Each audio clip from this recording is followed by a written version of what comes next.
မင်္ဂလာပါကျွန်တော် @AIMER ပါဒီနေ့တော့အိမ်မှာတင်လွတ်လပ်ကူလုပ်လို့ရတဲ့ကိုအလေးချိန်ချာနေလေ့ကျင့်ခန်းတွေကိုမျှဝေပေးသွားမှာပါဒီလေ့ကျင့်ခန်းတွေကပစ္စည်းကိရိယာအများကြီးမလို့ပဲထိရောက်တဲ့နည်းလမ်းတွေဖြစ်ပါတယ်အချိန်ကုန်တက်တာပြီးနေရာမရွေးလုပ်လို့ရတဲ့အတွက်အလုပ်များတဲ့သူတွေအတွက်အထူးသင့်တော်ပါတယ်ပထမဆုံးအနေနဲ့ခန္ဓာကိုယ်ကိုသွေးပူအောင် jumping jacks ကိုစက္ကန့်30လုပ်ပေးရမှာမယ်အသက်ကိုမမှန်ရှူဖို့မမေ့ပါနဲ့နော်နောက်မှပို့ပြီးခန္ဓာရည်ရှိမှာပါဒုတိယလေ့ကျင့်ခန်းကတော့ squats ပါပေါင်နဲ့တင်ပါကြွက်တာတွေကိုတတ်မှစေပါတယ်ခါးကိုမတ်မတ်ထားပြီးထိုင်တဲ့အခါဒူးကခြေဖျားထိုက်မကြောအောင်တတိထားပါနောက်တစ်ခုကတော့ lunges ပါခြေထောက်တစ်ဖက်ချင်းစီကိုဟန်ချက်ညီညွတ်လုပ်ပေးရပါမယ်ဟန်ချက်ထိန်ဖို့ပိုက်ကြွက်သားတွေကိုတင်းထားပေးပါတစ်ဖက်ကို15ချိန်စီလုပ်ပါအပေါ်ပိုင်းကြွက်သားတွေအတွက် push ups ကိုလုပ်ပေးရပါမယ်ဆက်လုပ်ခါစားသူတွေဆိုရင်ဒူထောက်ပြီးလုပ်လို့ရပါတယ်အဓိက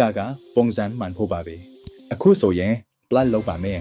ဒါကဘိုက်အစီကြဖို့အတွက်အထီးရဆုံးပဲဖြစ်ပါတယ်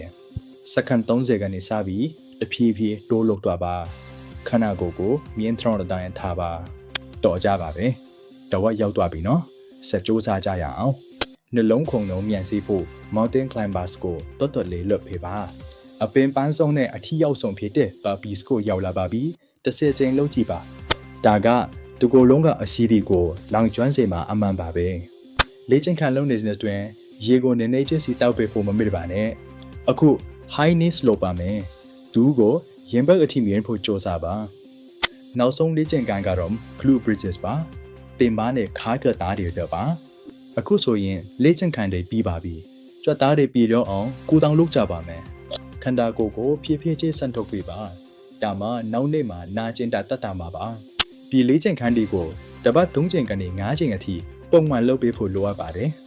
ဆွဲရှိရှိနဲ့လုပ်မယ်ဆိုရင်တိတာတဲ့ရက်လက်တီကိုမြင်တွေ့ရမှာပါအားလုံးပဲကျမ်းမှာပျော်ရွှင်ကြပါစေနောက်ထပ်ဗီဒီယိုတွေမှာပြန်တွေ့ကြမယ်နော်တာယာသောနေ့လေးဖြစ်ပါစေ